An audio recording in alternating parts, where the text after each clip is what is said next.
Usipige paka usiku. Karibu katika Story Times. Mimi naitwa Dingo OG. Sasa twende kazi. Katika mji wa Njombe kulikuwa na nyumba ya kupanga iliyokuwa ikisimamiwa na Bi Mona. Mwanamke mzee, mpole na mwenye nywele zilizokuwa zikifunikwa kwa kitambaa. Bi Mona alijulikana kwa utulivu wake, lakini alibeba siri moja kubwa sana moyoni mwake. Bi Mona alikuwa ni paka mtu.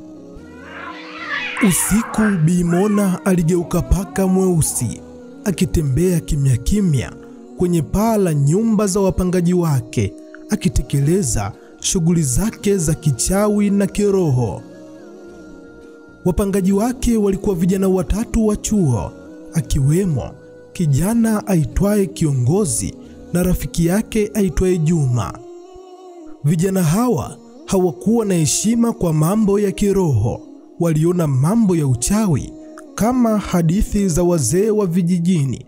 Walitamani siku moja wauone huo uchawi unaonekanaje.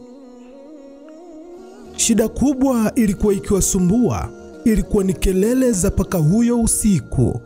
Kila usiku, hasa kuanzia saa 7 usiku, walisikia sauti ya paka mweusi ikilia kwa sauti ya ajabu iliyojaa malalamiko kwenye paa zao.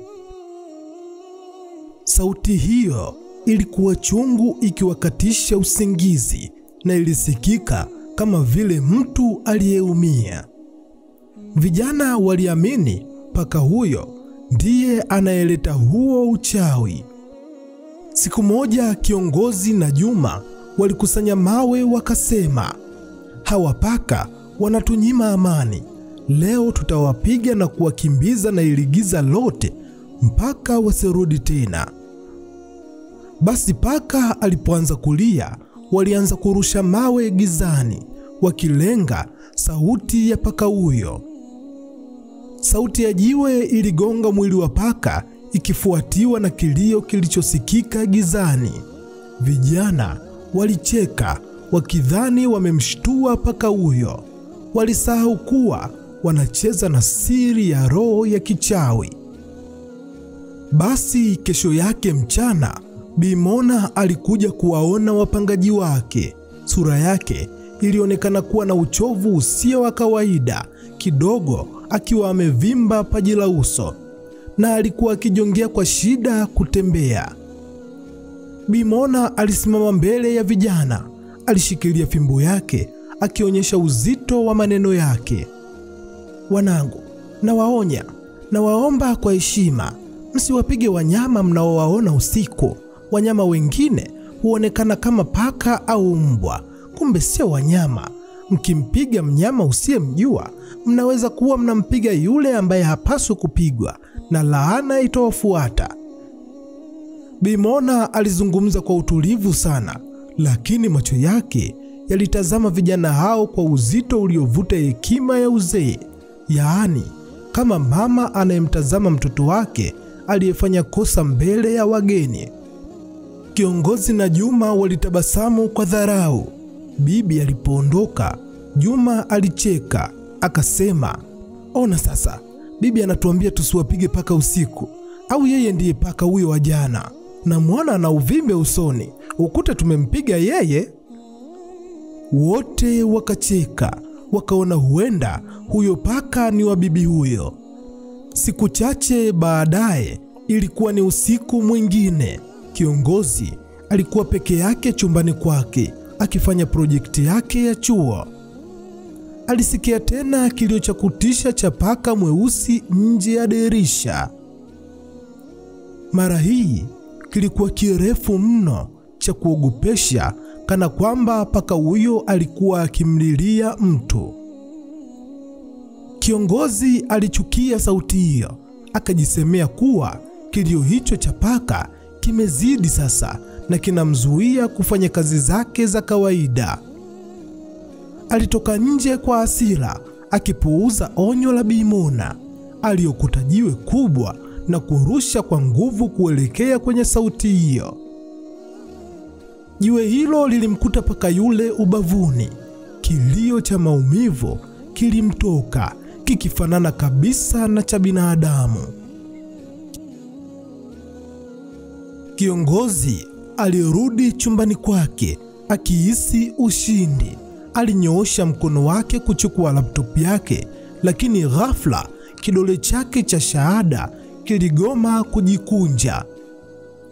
Alijaribu kukunja kidole hicho, lakini kilisimama wima, kikakataa kabisa kujikunja. Alitumia mkono mwingine kukivuta kidole chake, lakini haikusaidia. Kidole kilikuwa kimekauka ghafla, kigumu kama mfupa wa mti. Kiongozi alishikwa na hofu kubwa.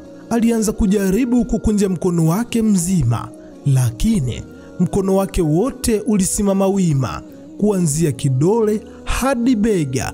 Ilikuwa kama umeme umepita kwenye mishipa yake na kuacha mkono huo ukigoma na ukiwa mzito bila kujikunja.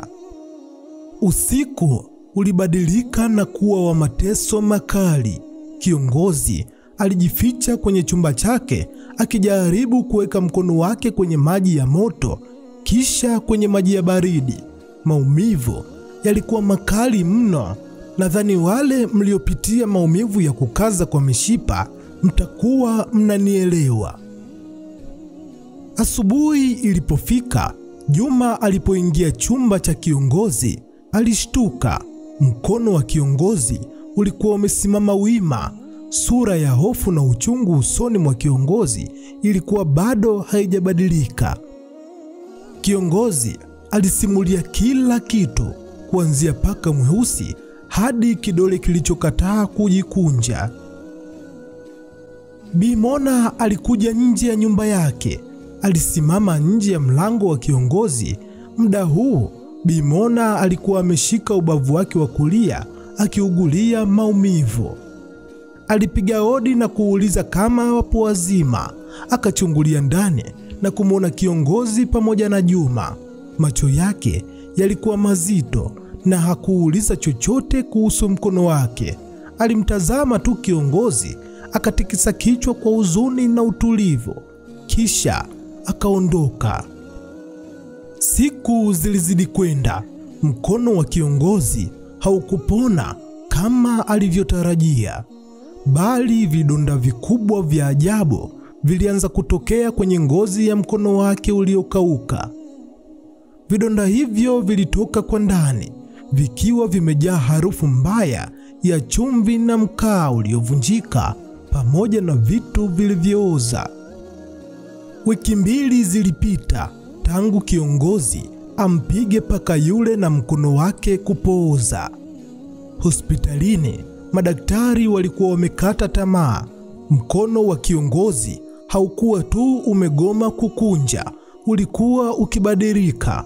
Ngozi yake ilianza kuwa na rangi ya kijivu na sehemu za mwanzo zilianza kuonekana kama zimekufa na kukauka. Vidonda vikubwa vinene vilianza kutokea. Vilikuwa ni vya nyama iliyokufa ikichomoza nje, huku ikitoa harufu ya ajabu ya kemikali. Juma, rafiki